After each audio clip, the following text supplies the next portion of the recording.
भारत के कई स्थानों की डेमोग्राफी बदल रही है। मैं कहूं अगर कि भारत के कई स्थानों की नहीं, पूरे भारत की डेमोग्राफी बदल रही है तो भी गलत नहीं होगा। डेमोग्राफी का मतलब आप समझते हैं कि जनसंख्या का अनुपात। किसी भी देश में, किसी भी स्थान पे, किसी भी शहर में डेमोग्राफी का एक रेशियो होता है। कहीं पर हिंदू ज्यादा होंगे, कहीं पर मुसलमान ज्यादा होंगे, कहीं पर क्रिश्चियन ज्यादा होंगे। ये पूरी दुनिया में, हर देश में, हर स्थान में अलग अलग तरीके से होता है। तो हम अपने क्षेत्र की बात करते हैं। हिंदुस्तान में, अपने देश में झारखंड, वेस्ट बंगाल, ये दो ऐसे स्टेट हैं जिनकी डेमोग्राफी बहुत तेजी से बदल रही है। अब आप कहेंगे कि डेमोग्राफी में क्या बदल रहा है? डेमोग्राफी में यह बदल रहा है कि यहां पे जो झारखंड में ट्राइबल्स हैं, आदिवासी, वो परेशान हो चुके हैं। क्यों? क्योंकि इन्फिल्ट्रेटर्स, जो घुसपैठिए हैं, ये ऐसी जगह पर जाते हैं जहां भी आसानी से रह सकते हैं। जैसे झारखंड के जंगल, मणिपुर के जंगल।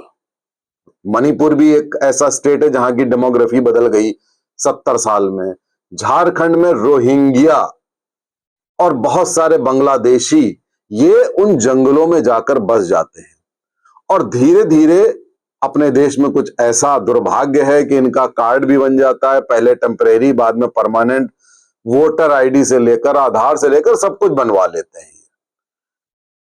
पश्चिम बंगाल में जहां, मतलब जो आधा हमारा बंगाल है, बांग्लादेश से सारे घुसपैठिए ये आते रहते हैं और वहां की डेमोग्राफी इन्होंने लगभग बदल दी है।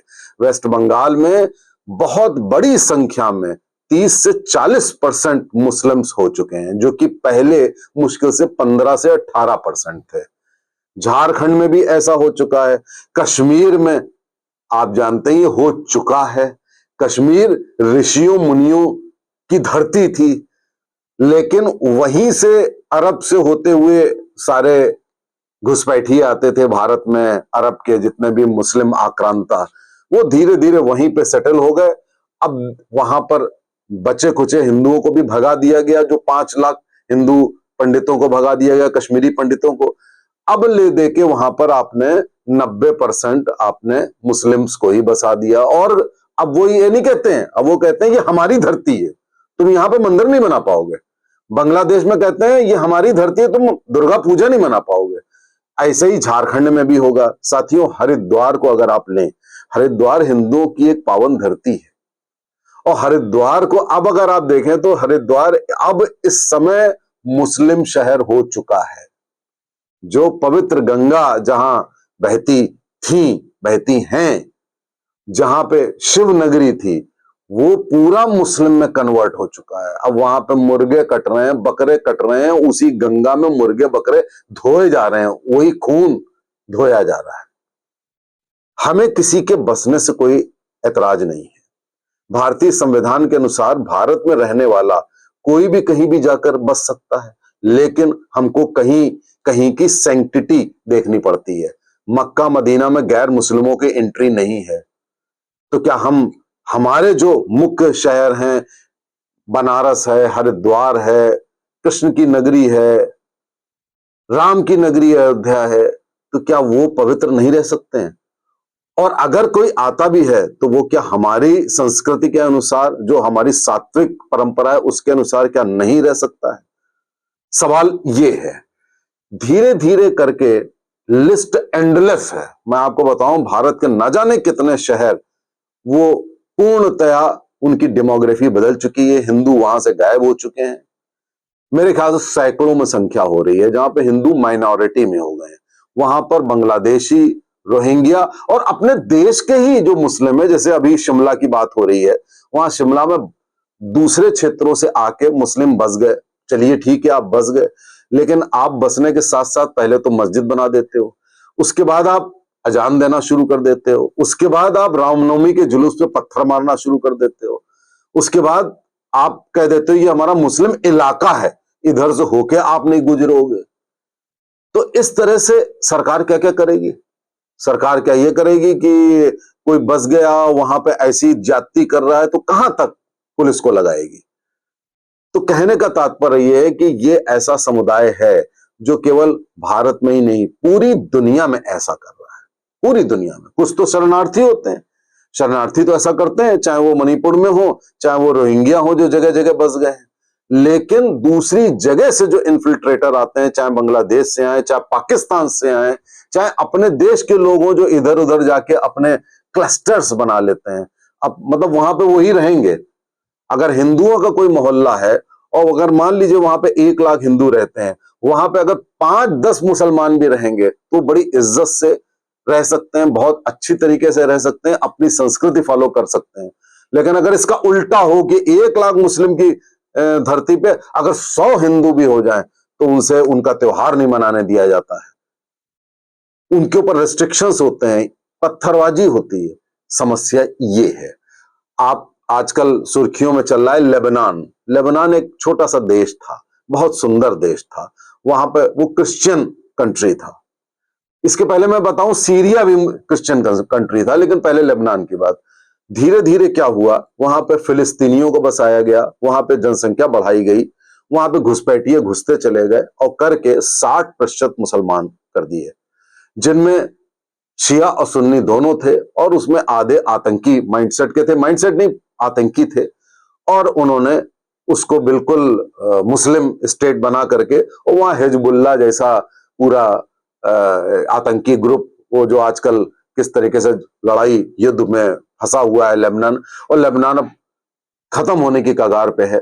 और मेरे ख्याल से अगर वो खत्म हो जाएगा तो बेहतर रहेगा, बनिस्बत इसके कि वहां पर जो क्रिश्चियन वो दोयम दर्जे के नागरिक हो गए थे, वहां पे लड़कियां चल नहीं सकती, वहां की सुंदरता खत्म हो गई थी।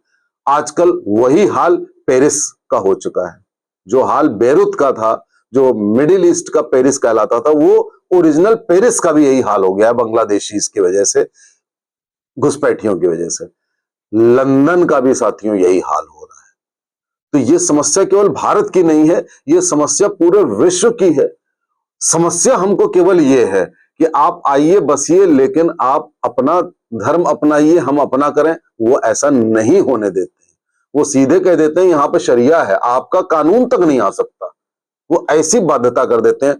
फ्रांस पूरा झेल रहा है इसी इन्फिल्ट्रेशन की वजह से, बहुत सारे लोग झेल सकते हैं। अब सवाल इस बात का उठता है कि इसके लिए क्या किया जाए, इसके लिए क्या क्या कदम उठाए जा सकते हैं।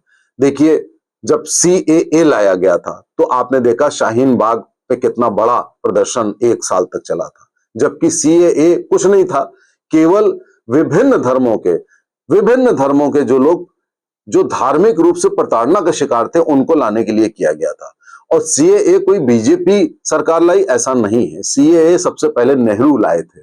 वो जो पैक्ट पाकिस्तान से हुआ था तो नेहरू लाए थे। उसके बाद उसमें कई बार अमेंडमेंट हुए, उसमें राजीव गांधी ने भी अमेंडमेंट किया और बीजेपी ने भी अमेंडमेंट किया। तो अमेंडमेंट में यह था कि भाई मुस्लिम जिन्होंने अपना देश बना लिया पाकिस्तान और बांग्लादेश, जिनकी धार्मिक प्रताड़ना भी वहां पे नहीं है, उनको आप क्यों भारत में लाओगे? तब तो फिर भारत को अखंड भारत कर दो ना, मुस्लिम के साथ पूरी जमीन भी तो आए फिर। तो इस लेकिन उसका विरोध किया गया, और उसका विरोध इसलिए किया गया कि मुसलमानों को, जबकि यहां के मुस्लिमों के लिए कुछ नहीं कहा गया था, लेकिन तब भी यहां के मुस्लिम पाकिस्तान के मुस्लिम के लिए धरना प्रदर्शन कर रहे थे। अब आप देखिए NRC, जिसमें नेशनल रजिस्टर होता है सिटीजन का, इसकी समय समय पे बहुत बार मांग उठी, और इसको क्रिटिसाइज कांग्रेस की गवर्नमेंट करती है, मुस्लिम्स करते हैं, कई लोग विपक्ष करता है। आपको क्या पता है कि NRC का आइडिया सबसे पहले पी चिदम्बरम लेके आए थे कांग्रेस के, जब वो होम मिनिस्टर थे, और लगभग आ चुका था, बन चुका था।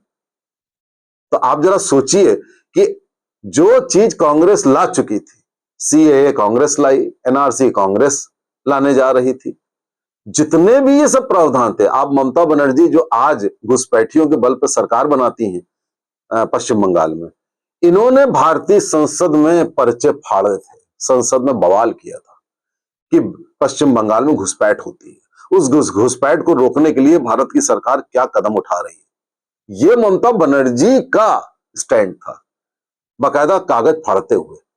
लेकिन साथियों, अब यही सब उल्टी बात करते हैं, क्योंकि किसी ने घुसपैठियों की मदद से सरकार बना ली। कोई इन घुसपैठियों की मदद से सरकार बनाना चाहता है, जिसमें कांग्रेस आती है, ले दे के एक केओटिक एटमॉस्फेयर हो गया है। उसमें सफर कर रहे हैं जैसे मणिपुर के ओरिजिनल जो आदिवासी, झारखंड के ओरिजिनल आदिवासी सब बहुत झेल रहे हैं, परेशान हो चुके हैं कि हम करें क्या, करें तो करें क्या। साथियों, इसमें सरकार को सबसे पहले कदम उठाना होगा कि आप जो शरणार्थी यहां आता है, तो चाहे आपको बीएसएफ का एरिया सरकार ने बढ़ाया, पश्चिम बंगाल में भी पंजाब में भी, एरिया बढ़ा देने से कुछ नहीं होता। जैसे आपने सुना होगा कि इजराइल के बगल में इजिप्ट है और वहां से गाजा से शरणार्थी इजिप्ट में घुसने की कोशिश करते हैं कि वहां जाके बस जाए। इजिप्ट वहां 7 लेयर सिक्योरिटी बना रखी, 7 लेयर की सिक्योरिटी, ताकि परिंदा पर ना मार सके, एक आदमी अंदर ना आए। क्या हमारी भारत सरकार अब तक, क्या पश्चिम बंगाल में, पंजाब में, पश्चिम बंगाल मुख्य है जहां से इन्फिल्ट्रेशन होता है, दूसरा कश्मीर और पंजाब और रेगिस्तान राजस्थान है, कोई मुश्किल काम नहीं है। क्या आप 3 लेयर, 4 लेयर, 5 लेयर की सिक्योरिटी नहीं बना सकते हैं? क्योंकि जो बॉर्डर सिक्योरिटी फोर्स है उसमें 5-5 हजार रुपए लेकर के घुसपैठियों को अंदर कर देते हैं लोग। अब ये हमारे देश का दुर्भाग्य है कि भ्रष्टाचार इतना है कि अब घुसपैठियों से पैसे लेके अंदर, फिर पैसे लेके उनका कार्ड बन जाता है। इस पर सरकार को बहुत ज्यादा सख्त कदम उठाने की आवश्यकता है। दूसरा यह है कि समाज को, हम सब लोगों को यह जागरूक होना पड़ेगा कि हमारे शहर में, मान लीजिए हरिद्वार है, हमारा प्रयागराज है, अयोध्या है, तो हम किसी विधर्मी को अपना मकान ना बेचें। अगर वो सेटल हो रहा है तो हम, कोई जबरदस्ती कब्जा ले रहा है तो हम इसकी सूचना दें। हम जागरूक रहें कि हम ऐसा होने ना दें, मजारे ना बनने दें। जब ऋषिकेश में जैसे कि मस्जिदें ना बनने का कानून है, तो हम इस तरीके की जागरूकता अगर दिखाएं तो समाज का भी एक बहुत बड़ा रोल हो सकता है कि भाई साहब, आप यहां पर हमारी सैंक्टिटी आप खराब नहीं कर सकते हैं। आप गंगा में मुर्गे बकरे काट के नहीं धो सकते हैं, लेकिन समस्या ये है कि आप भी मुर्गा बकरा खाना चाहते हो, तो आप क्या करते हो कि धीमे से आप भी ले लेते हो। बस वहीं पे आपकी कमजोरी का फायदा उठाया जाता है। पूरे भारत में, चाहे हिमाचल हो, पंजाब हो, जम्मू कश्मीर हो, हर जगह यही चल रहा है।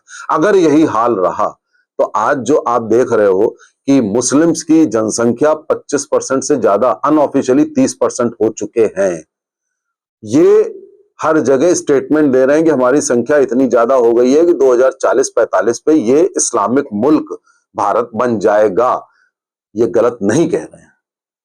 पीएफआई ने 2047 तक बनाने का सपना देखा था।